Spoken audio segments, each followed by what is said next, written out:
I was mad at him, I was mad at her, and I was just handed a gift-wrapped means of complete and utter destructive revenge.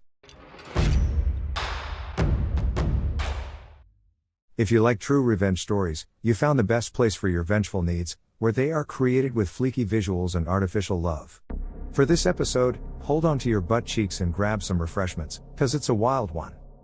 We start off with a woman whose ex-partner tries to misuse the legal system, forcing her partner to join her stupid game, by using the legal system in the right way. Followed by a story about a bully that receives a bully beatdown that's worthy of Spartan standards.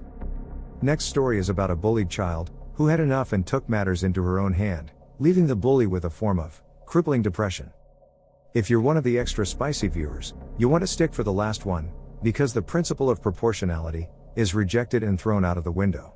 So much so, that it has to be emphasized that the final act in this story is not saluted by Royal AI.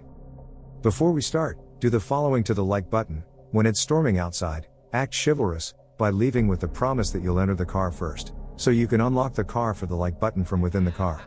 But when it actually reaches this point, pretend the door mechanism isn't working anymore, leaving the like button to face the rain in total despair, until it's soaking wet. Naturally, viewer discretion is advised. These revenge acts might be disturbing to snowflakes. The following story is told from a woman's perspective. File a false restraining order and threaten my life? Okay, let's dance, partner. A few years ago, my now ex-wife filed a false restraining order against me. While we were getting a divorce, she was living with her boyfriend in another state. She had decided that a false restraining order was an excellent way to be awarded full possession of the vehicle I had purchased. We only had one key to the vehicle, and she was in possession of both the key and the vehicle. This is important later. I was exceedingly upset that she had knowingly filed a false restraining order, and upon being served, I immediately submitted my appeal and request for a hearing. I contacted my company, and had them print off all my Department of Transportation GPS logs, as well as company internal vehicle tracker data. I also printed out my personal GPS tracking data from the navigation system I was using. So not only did I have federally accredited logs showing exactly where I was, or more importantly, was not. I also had two very detailed systems information showing my exact speed, cardinal direction, and other pertinent information, recorded in 2-minute and 30 seconds intervals. After I had compiled my entire body of evidence, I wrote a 3-page testimony to read to the judge to assist in explaining the entirety of the data, as well as present my side of the appeal. Almost 30 days passes, and I realize that upon adjournment of the case, and subsequent exiting of the courthouse, there is a chance I will be able to reach my vehicle before my ex does. With this in mind, I decided to contact the dealership from which I had purchased the vehicle, and acquired a second key. As we had only received one key when we purchased the vehicle, I knew she would not expect me to even be capable of driving away in it. So, fast forward a few days to the court date. I had driven across 2 states to attend this court judgment appeal. With all my paperwork, written testimony, and key to the vehicle, I arrive approximately 4 hours prior to the hearing time, and patiently wait for the magic moment to come. Bad news. It was extremely anticlimactic. As she was a no-show, the judge summarily ruled in my favor, and the restraining order was dismissed. The judge then asked if I had anything further for the court, and if not, I was free to go. So I very politely asked, "Your Honor, it is my understanding that the restraining order is lifted?" The judge confirmed this, but when I asked if that meant I could also retrieve my vehicle, the judge said that they were unable to give legal advice. When I was in the middle of apologizing, the judge told me to find a seat in the back of the courtroom, so her secretary could provide me with a signed order of dismissal for the restraining order.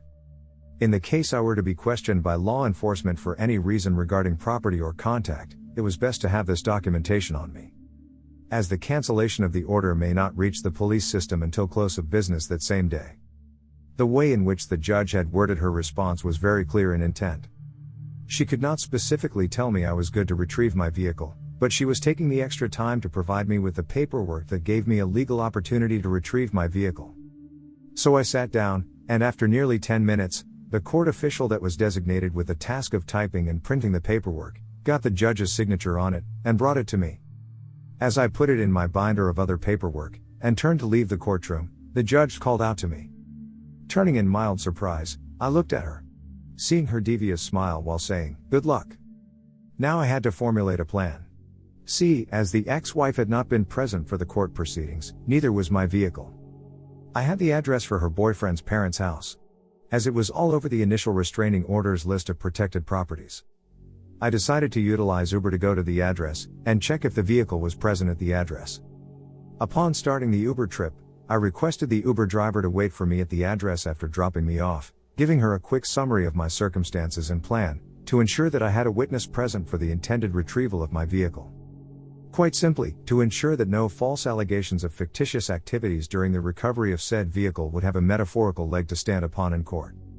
The lady Uber driver was sympathetic to my cause and agreed, even going so far as to give me her personal contact information in the event I required her for a future court appearance.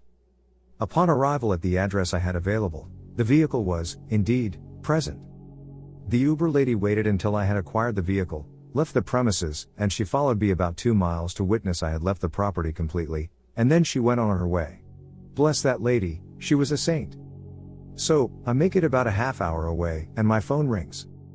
I answered it, and it was my ex-wife's boyfriend, and as you can imagine, he was not happy. He rambled off several vulgarities, and other random insulting comments which I entirely brushed off. Then he made a very large, and unintelligent mistake. He said, if I ever see you again, here or anywhere, I will blow your head off. Now, I'm a veteran. I don't take very kindly on threats to my life. I was upset at him, I was upset at her, and I was just handed a gift-wrapped means of complete and utter destructive revenge. I immediately hung up, and dialed 911 to report a verbal threat on my life. I headed to the parking lot of a local big box store to meet the responding officer, and ensured I didn't leave until I had a case number, attached written statement, and the reporting officer's identification information. I completed my trip to my home state, and the following Monday, this was all on a Friday, I went to my local courthouse and filed for an emergency restraining order. The judge that was available to hear my case for an emergency order was, interestingly enough, the same judge handling the divorce. She listened to the case I provided, reviewed the police report information I provided, and issued the requested emergency order. Doesn't sound like a good revenge, does it? Well, my ex-wife was living with the guy in his parents' basement. The restraining order issued by the judge protected myself, my property, and it seemed, it also protected my spouse from him. See, we were still legally married, so I was legally able to list her as protected party. When the restraining order was served, he couldn't be within 600 feet of my, now, ex-wife. As she lived with him in his parents' basement, he wasn't the one that had to leave, she was.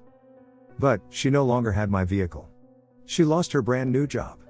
She wasn't able to get to school, so she failed her college course, but was stuck with the student loans for it anyway. She was now homeless, vehicle-less, jobless, kicked out of college for non-attendance, penniless, as she is atrociously bad with finances, and, to top it all off, she was nearly 4 months pregnant with his kid. For those individuals concerned about the ex's pregnancy and child, I was not aware she was pregnant at the time. To my knowledge, she was able to make it back to her home state and is living with her mother, raising the child to the best of her abilities. I've heard she has a total of 3 kids now, by 3 men. Moral of the story? Don't piss off a veteran. I don't like to play games. I will go out of my way to avoid playing games. I will bend over backwards to make sure I don't have to play games. But if you force my hand into playing aforementioned games, I will not be the one that loses the game. Which is something I told her verbatim on our 3rd or 4th date. Guess she forgot, lol. Hold on to your butt cheeks for this one and grab some refreshments, because my story sounds crazy, but it is really my story. My story happened a good 9 to 10 years ago, when I was about 11. I had this horrible bully that frequently made sure that I would come home depressed or crying. The bully was younger than me, but what was worse, was that he was way taller than me, in the range of 5 feet 7 inches, while I was like 4 feet 11 inches. I was quite small for my age due to my parents who were also quite short. He was so tall, because he had something that would make his bones grow faster. This will become very important later on in the story. The bully, who I will call Spaghetti for Bully Spaghetti, had bullied me in a variety of ways. He would frequently say things about my height and call me a disabled no-life that didn't matter. He would also say very anti-Semitic things to me, since I'm Jewish, to the point he even threw a brick through one of my windows with a letter on it, saying things I can't share here. He even drew certain symbols on there for good measure, I guess. This bullying had continued through the rest of the 4 years I was in that school, which made me extremely depressed. So much so, that at some point, it lowered my self-worth about my life drastically. Thinking back, I can only say I was very young and acting dumb. But one day around the final week of school, the bullying devolved into the worst event that happened to me. Spaghetti pushed me down a small flight of stairs. When I fell down the stairs and reached the bottom, he ran down towards me and jumped on me. This hurt like hell and I started crying. He saw this as an opportunity to kick me while I was down. Luckily, one of my friends found me on the ground. At the time it was so hard to breathe, that my friend picked me up and brought me to a teacher. The teacher, who I'll call Meatball for the bad teacher she was, you'll see why later, was shocked and then told my friend to get another teacher, specifically the one who used to be a nurse. At the end of the day, I felt better and was told that I had to stay after school in order to talk about what happened. I finished the rest of the day and then came back to Meatball. Spaghetti was also there. I thought I had finally the chance to expose him. When I sat down, I immediately started telling Meatball what this crazy spaghetti-shaped bully had done to me, but as soon as I told her, she called me the worst things she could have at that point of time, a liar. This broke me and I realized she wasn't there to help me at all, so I became silent. In the end, she told us that we were both equally responsible for what happened, and that we both had to stay extra long after school, to help clean the school. This infuriated me. As soon as we walked out of that class, Spaghetti began making fun of me again. Saying things like, "If you weren't so useless, this wouldn't have happened and people like you are cowards, so I knew you would tell the teacher." This was the final straw. Luckily for me, we were on the second floor of the building, which had 2 entry points, one with a collection of small stairs and one with one long stairway. Luckily for me, he decided to go to the long stairway. Revenge planned. When we eventually came to the stairway, I waited until he was already 2 steps down, this way I could easily Sparta nudge him. I stood ready and decided that for this revenge, I had to do it like Leonidas, with a forceful Sparta boot. When I did, it felt incredible at first. But then I looked down all those stairs and saw that Spaghetti Boy looked like he was in extreme pain. I took it in, laughed and then decided to take the exit from the other stairway, so I would look less suspicious. Luckily for me, I saw the janitor on my way out, who later told Meatball that I couldn't have kicked Spaghetti from the stairway, because he saw me leave from the other stairway. The day after, I heard that Spaghetti was injured and I was questioned if I did it, but because the janitor was a witness and they eventually thought I had nothing to do with it, they just let me slip. Remember I told you he's so tall as a kid, because his bones grew faster? This condition he suffered from, made the bones grow in such a way that would make a fall potentially worse. Because of this and the Sparta boot, the aftermath was that his bones teared through his muscles, skin and nervous system when he fell and broke his legs. I only learned about this later, because after a few years, I heard that Spaghetti Boy is in therapy and that he broke both his legs, and that his nervous system in his legs is permanently damaged in a mysterious way while he was at school. The cherry on top, Meatball was the last teacher in the proximity of him when the incident happened. They looked at her as the responsible one for what had happened. She actually lost her job and had her teaching license removed. Nowadays, Spaghetti Boy uses a wheelchair and quit his academic path. Apparently, he is still trying to recover by doing a lot of therapy, but I know his family well enough that they can't pay for that forever. Even though it was never my intention to ruin his life and it just packed out like that, I still do not regret a single thing. I'll jump straight into it. About a month ago, this kid was being an absolute bully and jerk to me. His mom has recently gotten arrested, and he took his anger out on everyone, especially me. After a couple weeks of enduring this, it became too much. I lost it. I was tired of him verbally and physically bullying me, then sucking up to the teachers for safety or as retaliation. It boiled up to the point that I knew it was time for revenge. Above his locker was one of the huge old AC systems, and I knew just the thing to do with it. On the night of a school basketball game, I went in with some tools and wire. The way it was set up was so when he slammed open his locker, it would pull down hard on the AC unit, which just so happened to be barely being supported. The next day, I get there and when I was going to the bathroom, I hear him scream. Everything went just as planned. The aftermath was pretty rough. It broke his legs and they had to get firefighters to come in with some of their equipment to get him out. This was due to the positioning of the AC unit and the locker on his body. Even better, his dad sued the school. Serves them right, for being blind to bullying. It really was the perfect crime, no cameras, proof, or fingerprints. He's still in a wheelchair today. Unlike most of the revenges in this place that are justified in some sense, I admit this one was very out of proportion. I am not proud of it, but I'm sharing this more as a way of venting than anything else. I am no writer, so this is long and may be tedious to some. Before I go into it, I want to emphasize that you should never do what I did, never try this at home. This happened about 6 years ago when I was halfway through my medicine degree. In my country, it is not as difficult to enter med school like in the USA. So I was very young, barely 20 years old at the time. Also, I had just recently came out of the closet. This is essential to the story, because I came out after my first ever male love interest, we will call him Bert, rejected me and basically outed me to the entire faculty in the process. But that in itself, is another story for another time. So, I was in the middle of a rough heartbreak when I met the third protagonist of this tale, my rebound, who I will call Ernie. Well, I had met him before, around the time I was trying to win over Bert, because the two of them hated each other. The sworn enemies kind of thing. So, it seemed natural that he came to me after the rejection. Bert and I had been very good friends and Ernie befriended me to get intel or something he could us against him. I was not mad about it, all the other way around, I was totally on board with his plan. The next 2 or 3 months. We spent a lot of time together, partly because we liked to gossip behind his back, and partly because we had hobbies in common. By the end of the semester, I came to realize I had fallen in love with Ernie. Sadly, this wasn't realistic. Ernie was technically straight, so I did not try anything romantic with him. I later found out he knew of my crush anyways. It seems I suck at hiding my feelings, and just decided to ignore it so as not to damage our relationship. But things suddenly changed. He started acting coldly and treating me bad every time I tried to reach him, and at one point he confronted me about my crush.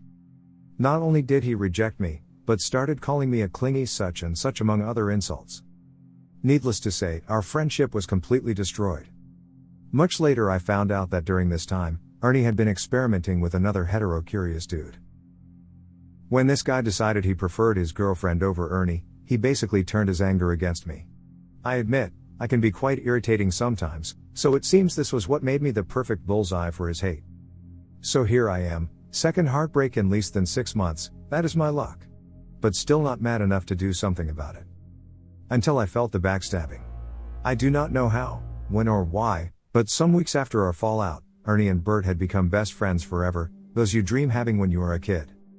It was impossible seeing them apart while going around campus, at parties or even in class. Rumor has it, they were more than just friends. By this point Ernie was also out of the closet, as a bisexual man. And now I was the one being bullied. Soon enough, after they started hanging out, gossip about me became the norm. I became known as a crazy stalker and obsessed little man. Hey, even Gollum from Lord of the Rings seemed saner than I based on their stories. Additionally, any contact I had with Ernie or Bert ended in confrontation, to the point I had to actively evade them. That is when I decided to act, and what started only as a little prank, ended being something deadly. Time came for the birthday party of a friend we all three had in common and in which all our social groups will be reunited under one roof. She was a very popular girl. Me and my girl befriend, Clara, designed a little trick that would embarrass my two heartbreakers in front of everyone. It was very simple. We bought some love seeds which name starts with V, smashed them, and the plan was to mix some of it in their drinks to make them have the effects for the whole party to witness. Both loved using skinny pants, so we knew it would not only be uncomfortable, but very visible too. Clarification, as med students, we knew mixing alcohol with that stuff could have side effects, so we calculated a low dosage for our prank. This will be important later. Flash forward, we are all in the party and everything is going great. Too great, I will say. I was very happy, and very drunk. I even thought of just letting my stupid plan go to waste and enjoy the party. But in the end, my bad judgment won. With Clara's help, it was not hard to slip it in my target's drinks while everyone was distracted. They sipped it whole. Minutes later, I could see the effects work on Bert as he was trying to get away from everybody on the dance floor while covering his privates. Fun fact, in Latin America we tend to dance very close to each other, so it was actually very funny seeing him trying to explain to every dance partner that he wasn't trying anything with them on the dance floor. You may be thinking, such a lame way to get revenge, get out of here. But this is not the end. While Bert was suffering the funny side effects, Ernie was not that lucky. His friends were asking if anyone had some medicine for pain control, as he was having a moderate migraine. Remember the doses thing? Fearing I had screwed up and gave him more than what I wanted, I came to check on him, to see if he was alright. What happened next was what led to the unfortunate events of the rest of the night. When I came close, he pushed me away very hard and threw me to the floor. He was drunk, aroused and had a headache, all things making him more aggressive than usual. He started insulting me in front of everyone, shouting that I was trying to take advantage of him while he was sick. If not for some of the people around us that stopped him on time, he would have hit me in the face. In that moment I snapped. I hated this guy, I hated him with all my heart, I hated that I was again the center of all the mean looks because of his dumb comments.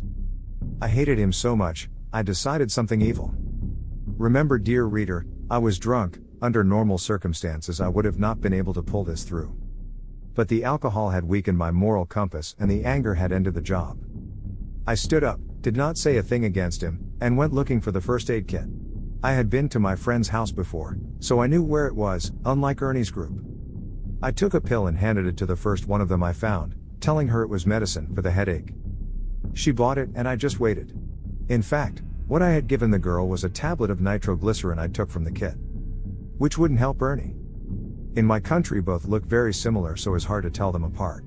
Under normal circumstances, nitroglycerin is used for chest pain, but one of its main contraindications is its use with those love seeds, due to their potent combined effect. It can be lethal. I knew it, but at that moment I did not care. Soon enough, I heard the screams. Ernie had fallen to the floor due to a drastic blood pressure drop, and everyone was already calling rescue services. I will skip what happened in the next few hours. The party obviously ended, and Clara took me to her house. She was panicking, believing our prank had killed him and that we would go to jail for the rest of our lives. I was in my drunk supervillain stupor and told her to calm down, assuring her we would be fine. I cannot stress enough how drunk I was, and the egotistical douchebag I can become when that happens. Meanwhile, Ernie was taken to the ER where they rehydrated him and were able to stabilize him. So no murder happened that night, although it was close. The next day, I finally recovered my senses while being hangover. Now afraid of my stupidity, I used every means I had to find out what happened to Ernie and, more importantly, if someone knew I was involved. Something essential here is that Ernie was taken to our college hospital due to our friend living close to the campus. As I was doing my practices there, it was easy seeing his medical record, so this is the reason I know what is coming next. In brief, Ernie had entered a state known as distributive shock due to the hypotension he suffered from the mix of the pills and alcohol. Luckily for everyone involved, he had arrived to the hospital just in time and nor his brain nor his heart suffered permanent damage. His kidney kind of had some acute problems but nothing serious. On the other hand, no one suspected a thing about me. The doctors assumed it had been a bad reaction to the excess of alcohol and maybe a recreational narcotic at the party, as this was not uncommon to happen. Some tests were done, but nothing came out, and after he completely recovered, they just decided to let it be. The police were not involved. The aftermath of all this is very curious. I assume that due to his near-death experience, Ernie became more, let's say, docile. The rumors about me stopped and, with time, our animosity towards each other faded. Same with Bert. Later that year I found a boyfriend and my heart slowly recovered from what happened with the duo. This experience altogether helped me realize I had some anger issues among other things, so I started going to psychological therapy to work on them and to prevent something similar ever happening again. Till this day no one knows what really happened that night, and even my best friend just believes our prank backfired. Not that I actually intended to do this evil thing. And that is the end. Yeah, kind of heavy. If someone is wondering, I know how messed up all this was, and as I said before, I am not proud of it. I was very, very lucky nothing serious happened. On a side note, therapy helped me, so that's A+.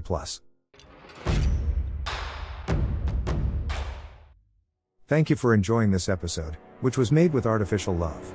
Subscribe to receive future episodes, and tickle the like button for good karma. Do you have any experiences surrounding this topic? Share yours below, I'll join the conversation.